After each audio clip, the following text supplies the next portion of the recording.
आज हम लोग भागवत गीता के 5वें अध्याय के 19 नंबर श्लोक की चर्चा करेंगे। इसमें भगवान जो है समता के बारे में बता रहे हैं कि जो समत्व को प्राप्त कर लिया है तो समझिए उसने सारे संसार को जीत लिया है। तो ये श्लोक इस प्रकार है। जिनका मन समभाव में स्थित है उनके द्वारा इस जीवित अवस्था में इस संपूर्ण संसार जीत लिया गया है, क्योंकि सच्चिदानंद घन परमात्मा निर्दोष और सम है, इसलिए वे सच्चिदानंद घन परमात्मा में ही स्थित हैं। तो भगवान ने बताया कि जिनका मन समभाव में स्थित हो गया है। समभाव मतलब कि मान और अपमान में जिनका मन समान अवस्था में है, चित्त की वृत्तियां समान अवस्था में है। अक्सर देखने में आता है कि मान होने पे व्यक्ति हर्षित हो जाता है और अपमानित होने पे अंदर से दुखी हो जाता है और बदला लेने के लिए लालायित रहता है कि कैसे मौका मिले तो मैं उसके अपमान का बदला लूं। अब व्यक्ति कहीं न कहीं जो है उस अपमान का बदला निकालता है। तो भगवान ने बताया कि जब सम अवस्था आ जाती है, यानी चित्त की वृत्तियां जिसकी मान में, अपमान में, लाभ में, हानि में, राग में, द्वेष में, अपने में, पराये में, जब समान अवस्था में आ जाती है तो बता रहे कि उसने संपूर्ण संसार को जीत लिया। बोलते हैं कि ये संसार को जीतना आसान है, लेकिन मन को जीतना उससे भी ज़्यादा कठिन है। तो अगर आपने मन को जीत लिया तो पूरे संसार को आपने जीत लिया, पूरे संसार पे विजय प्राप्त कर लिया। इसीलिए बताते हैं कि जगजीत जो है जिसने सारे संसार को जीता है, उससे मनजीत, मन को जीतने वाला ज़्यादा बड़ा है। बताया कि सच्चिदानंद घन परमात्मा निर्दोष और सम है, इसलिए वे सच्चिदानंद घन परमात्मा में ही स्थित हैं। बताया कि परमात्मा निर्दोष हैं, परमात्मा में कोई दोष नहीं है और समान अवस्था में है। तो इसीलिए परमात्मा के स्वरूप में स्थित हैं। सच्चिदानंद घन परमात्मा, सत्य चित आनंद स्वरूप जो परमात्मा है, सारे संसार में व्याप्त है, वो उसी में स्थित हैं। ये लक्षण तभी आ सकता है, मन आपका समभाव में तभी आ सकता है, भगवान बता रहे हैं, जब आप परमात्मा के स्वरूप में स्थित हो जाएंगे। ऐसे मन आपके समभाव में स्थित नहीं हो सकता है। और एक और बड़ी बात बता रहे हैं इसमें कि अगर किसी का मन जो है समभाव में स्थित है, मान में, अपमान में, लाभ में, हानि में, जो भी द्वंद्वी जोड़े संसार के हैं, सुख में, दुख में, जिसके चित्त की वृत्तियां शांत है, समान अवस्था में है, तो ये सिद्ध है कि उसने परमात्मा को प्राप्त कर लिया है, परमात्मा के स्वरूप में स्थित है, मोक्ष को प्राप्त कर लिया है। और जिसके चित्त की वृत्तियां मान में, अपमान में, लाभ में, हानि में, सुख में, दुख में, यश में, अपयश में, जय पराजय, निंदा स्तुति में विचलित होती रहती है, दुखी सुखी होता रहता है, परेशान हो जाता है, कभी हर्षित हो जाता है, तो ये सिद्ध करता है कि भी उसका मन सच्चिदानंद घन परमात्मा में स्थित नहीं है, समभाव को नहीं प्राप्त हुआ है।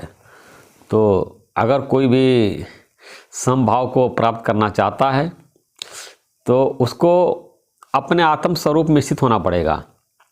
यह आत्मा ही परमात्मा है, अयम आत्मा ब्रह्म, वेदों का महावाक्य है कि जब हमको अपने स्वरूप की स्मृति हो जाती है, मन हमारे आत्मा में स्थित हो जाता है, तो हम समता को प्राप्त कर लेते हैं, समभाव को प्राप्त कर लेते हैं और हमारी सबके ऊपर समान दृष्टि हो जाती है, सम दृष्टि हो जाती है। यानी कि जैसा हम रहते हैं वैसा सामने वाले को देखते हैं। अगर हम देह में हैं, हमारे अंदर विषमता है, तो सामने वाले को भी विषमता में देखते हैं। हमारे अंदर राग द्वेष है तो सोचते हैं कि सामने वाले के अंदर भी राग द्वेष है, कि जैसी दृष्टि वैसी सृष्टि। हमारी दृष्टि जैसी होती है हमको सृष्टि ऐसी ही दिखाई देती है। अगर हम आत्मा में स्थित हैं, परमात्मा में स्थित हैं, तो हमको सारे संसार में परमात्मा ही दिखाई देगा, आत्मा ही दिखाई देगा। और हम देह करके हैं तो सबको देह करके ही देखेंगे। जैसे अक्सर देखने में आता है कि जो ज्ञानी महापुरुष हैं वो सबको आत्मा करके देखते, परमात्मा करके देखते हैं। लेकिन जो देह अभिमानी हैं, जो देह अभिमान है, वो ज्ञानी को भी, महात्मा को भी, महापुरुष को भी वो अपने तरह देह करके ही देखते हैं। वो समझते जैसे मैं हूँ वैसे ये हैं, क्योंकि उनको आत्मा का साक्षात्कार नहीं हुआ है। एक और दृष्टांत आता है कि पहाड़ पे अगर धुआं दिखाई देता है तो इसका मतलब कि वहाँ पर आग भी है। अगर किसी के जीवन में समता आ गई है, मान अपमान में, लाभ हानि में समान अवस्था में है, तो ये सिद्ध करता है कि उसको आत्मज्ञान हो गया है, उस सच्चिदानंद परमात्मा के स्वरूप में स्थित है, वो समता में स्थित है। और जिसका चित्त अगर विचलित हो जाता है तो ये सिद्ध करता है कि वो समता में स्थित नहीं है। ऐसे एक दृष्टांत और आता है, मान लिया दो पूरब की दिशा में पहाड़ हो और पश्चिम की दिशा में पहाड़ हो, लेकिन जब सूरज उगता है तो पूरब नहीं दिखाई देता, लेकिन पश्चिम के पहाड़ पर उसकी रोशनी आती है। तो ये सिद्ध करता है कि पूरब दिशा में सूरज का उदय हो गया है।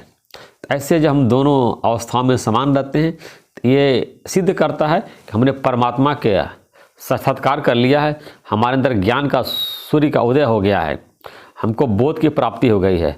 बिना अपने स्वरूप में स्थित हुए हम हर अवस्था में समान नहीं रह सकते हैं। जो हमारे अंदर ईगो है, अहंकार है, देह अभिमान है, जो हमारे और परमात्मा के बीच की जो दीवार है, जो बादल है, जब तक नहीं छटेगा तब तक जो है हम समान अवस्था में नहीं आ सकते हैं। तो इसके लिए जैसे दुआ आया है कि जब मैं था तब हरि नहीं, अब हरि है मैं नाही, प्रेम गली अति साकरी, इसमें दो न समाए। जब मैं था तब हरि नहीं था, अब हरि है तो मैं नहीं हूँ। प्रेम गली बहुत पतली, इसमें दो लोग नहीं आ सकते हैं, या तो परमात्मा रहेगा या जीव रहेगा, या जीव रहेगा ब्रह्म रहेगा।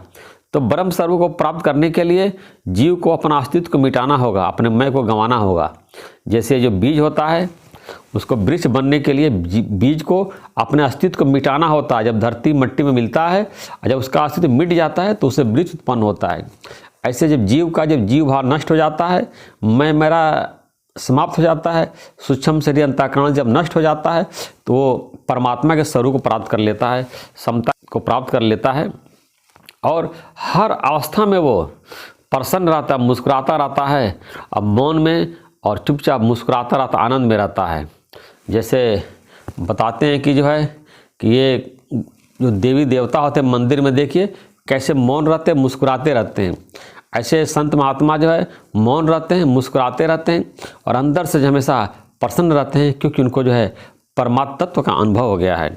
सच्चिदानंद घर परमात्मा में स्थित हैं और बताया कि उन्होंने सारे संसार को जीत लिया। संसार क्या है? ये शरीर है, ये मन है, ये बुद्धि है, इंद्रियां हैं। जब इनके अधीन होते हैं तो पराधीन हो जाते हैं, और जब इनको जीत लेते हैं जो है तो हम स्वाधीन हो जाते हैं। तो अगर मन के गुलाम हैं, इंद्रियों के गुलाम हैं, बुद्धि के गुलाम हैं और संसार के गुलाम हैं तो हम पराधीन हैं, और जब इनको जीत लेते हैं तो हम स्वाधीन हो जाते हैं। और जब हमारे अंदर कामना पैदा होती है तो हम उसके पराधीन हो जाते हैं। वो जिस वस्तु की कामना होती है हमारा मन उसके बारे में चिंतन करने लगता है, हम उसके पराधीन हो जाते हैं। और जब मन से हमारे कामना निकल जाती है, विषयों की कामना निकल जाती है तो हम स्वाधीन हो जाते हैं। और कामना पूर्ति के होने के बाद जो है और दूसरे विषय की कामना उत्पन्न हो जाती है। और जिसकी कामना पूर्ति हुई, जैसे किसी पदार्थ की कामना है, और पदार्थ की कामना हमारी पूरी हुई तो हमारा मन उसमें आसक्त हो जाता है और दूसरे पदार्थ की कामना हमारे मन में उत्पन्न हो जाती है। तो हम कामना रहित तभी हो सकते हैं जब परमात्मा के स्वरूप में स्थित हो जाते हैं और परम आनंद की प्राप्ति हो जाती है। संसार जो क्षणभंगुर है, जो सुख दुख और क्षणिक सुख प्राप्त होती है, इसकी सुख की लालसा तभी समाप्त होगी जब हमको परम सुख की प्राप्ति हो जाएगी।